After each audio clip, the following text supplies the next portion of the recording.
Assalamualaikum warahmatullahi wabarakatuh. Di sini kita akan mempresentasikan tentang Objek terdistribusi pada sebuah perusahaan. Perkenalkan, nama saya adalah Vince Dormidaya Penggolam dengan NIM 2024040266. Perkenalkan, nama saya Siti Septiani dengan NIM 202400400265. Perkenalkan, nama saya Video Hibor dengan NIM 202400400250. dan saya Artia Hisra Mirabella dan NIM saya 202400400263. Di sini saya akan menjelaskan tentang pengertian objek terdistribusi. Objek terdistribusi adalah objek dalam sistem komputer yang dapat berinteraksi dan saling berkomunikasi meskipun berada di komputer yang berbeda dalam jaringan. Tujuannya agar pengguna dapat mengakses sumber daya atau layanan tanpa perlu tahu lokasi fisiknya. Setiap objek memiliki identitas, state atau keadaan, dan behavior atau perilaku yang bisa diakses dari jarak jauh. Lalu ada cara kerja objek terdistribusi. Cara kerja sistem objek terdistribusi melibatkan komunikasi antar komponen yang menggunakan jaringan. Yang pertama, klien atau pemanggil.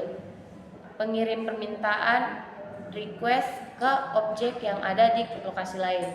Yang kedua ada stub atau proxy, bertugas meneruskan permintaan dari klien ke server tanpa klien tahu lokasi sebenarnya.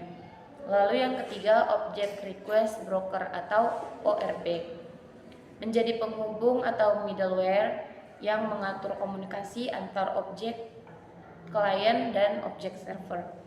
Lalu yang keempat, server objek atau penyedia layanan, menjalankan proses atau metode yang diminta lalu mengirim hasilnya kembali ke klien. Alur singkatnya adalah klien menuju ke proxy, lalu ke ORB, dan server objek dikirim kembali ke Komponen utama sistem objek terdistribusi. Claim objek. Pengertian claim objek adalah objek yang meminta layanan service dari objek lain yang berada di sistem terdistribusi. Ia berperan sebagai peminta layanan request dalam komunikasi antar objek. Fungsi utamanya mengirim permintaan ke server objek untuk menjalankan suatu metode yang menerima hasil dari server objek. Tidak perlu tahu di mana objek service berada, cukup tahu antara muka yang disediakan.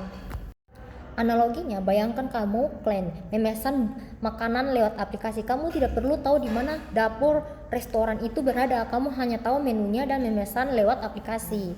Masuk ke service object. Pengertian service object adalah objek yang menyediakan layanan service bagi klien. Ia berperan sebagai penyedia layanan provider dalam sistem terdistribusi. Fungsi utama menerima permintaan dari klien objek, memproses permintaan tersebut, menjalankan metode atau fungsinya, mengirim hasil balik ke klien objek. Analoginya, restoran yang kamu pesan tadi adalah server. Ia menerima pesanan, request, memasak, lalu mengirim hasilnya, responsi. Ada ORB, Object Request Broker.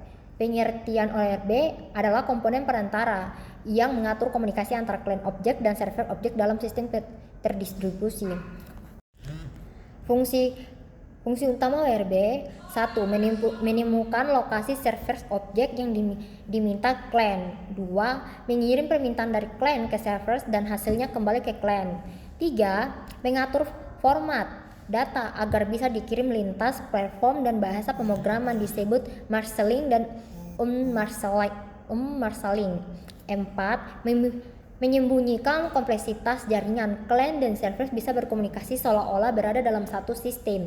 Analoginya, ORB bisa diibaratkan operator telepon. Saat kamu menelpon, seseorang operator membantu menghubungkan panggilanmu ke tujuan tanpa kamu tahu jalur teknisnya.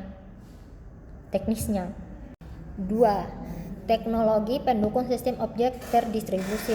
CORBA, Common Object Request Broker Architecture. Pengertian CORBA adalah arsitektur standar untuk sistem objek terdistribusi yang menggunakan ORB, dikembangkan oleh OMG, Object Management Group.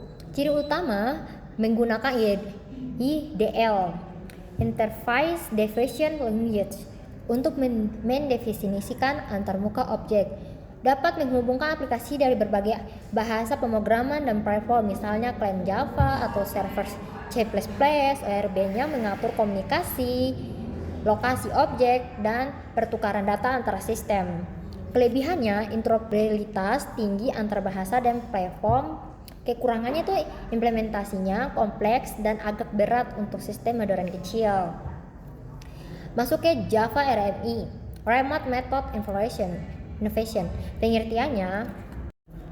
Pengertiannya Java RMI adalah mekanisme pemanggilan metode secara remote, jarak jauh antar objek yang sama-sama menggunakan bahasa Java.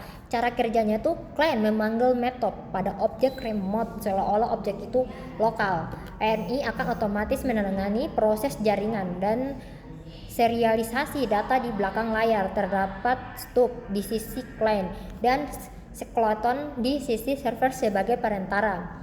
Kelebihannya mudah digunakan untuk sistem yang seluruhnya ditulis dalam Java. Kekurangannya hanya bisa digunakan dalam ekosistem Java, tidak lintas platform.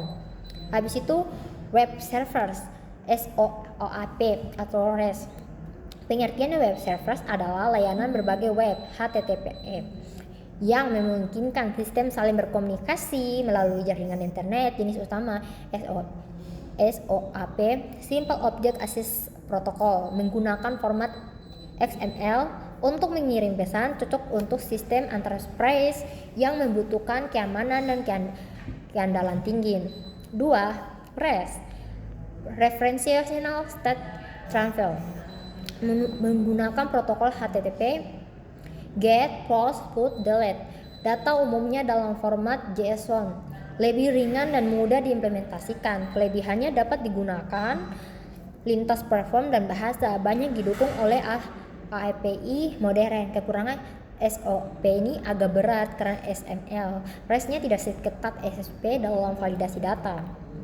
Ada gRPC dan microservice. Google Remote Procedure Call framework modern dikembangkan oleh Google untuk komunikasi antara layanan service-to-service communication, menggunakan protokol Buffer Protobus sebagai format data lebih cepat yang ringan dibandingkan JSON. Mendukung komunikasi dua arah, streaming, microservice arsitektur di mana aplikasi besar dipecah menjadi layanan-layanan kecil yang saling terhubung. Setiap layanan bisa dikembangkan, dideploy, yang diskalakan secara mandiri. gRPC sering digunakan untuk komunikasi internal antara microservices karena efisien tinggi. Kelebihan performa tinggi, cocok untuk sistem besar dan real time. Skalabilitas dan fleksibilitas tinggi. Kekurangan butuh manajemen kompleks, networking, development, overstepping. Saya akan menjelaskan tentang penerapan dalam dunia perusahaan, yaitu dibagi menjadi 3 bagian. Yang pertama, perbankan digital. Data nasabah rekening dan transaksi berada di server yang berbeda. Sistem pusat memanggil objek terdistribusi untuk memproses transaksi real time. Yang kedua, ada Komprens, Tokopedia, Shopee, dan lain-lain. Objek seperti produk, pengguna, dan pembayaran tersebar di berbagai server. Tiap layanan bekerja secara independen tapi tetap saling terhubung. Yang terakhir ada perusahaan logistik, JNE, cepat, dan lain-lain. Data pengiriman dan pelacakan tersebar di berbagai kota. Sistem pusat dapat memantau semua objek pengiriman secara langsung. Yang terakhir ada kelebihan objek terdistribusi, yaitu skalabilitas tinggi, mudah diperluas, toleransi terhadap kesalahan, fault tolerance. Yang selanjutnya ada transparansi, lokasi objek bisa di mana saja. Dan yang terakhir ada peningkatan kinerja dengan pembagian beban kerja. Sekian, terima kasih. Oke, lanjut di sini saya akan menjelaskan tentang kekurangan dan tantangan kompleksitas sistem peningkat. masalah latensi jaringan, sulit melakukan debugging, risiko keamanan data antar node. Kesimpulan, objek terdistribusi memungkinkan berbagai layanan di perusahaan bekerja bersama meskipun dijalankan di lokasi berbeda. Dengan arsitektur ini, perusahaan bisa mencapai efisien, skalabilitas, dan reliabilitas tinggi, namun tetap perlu manajemen sistem dan keamanan yang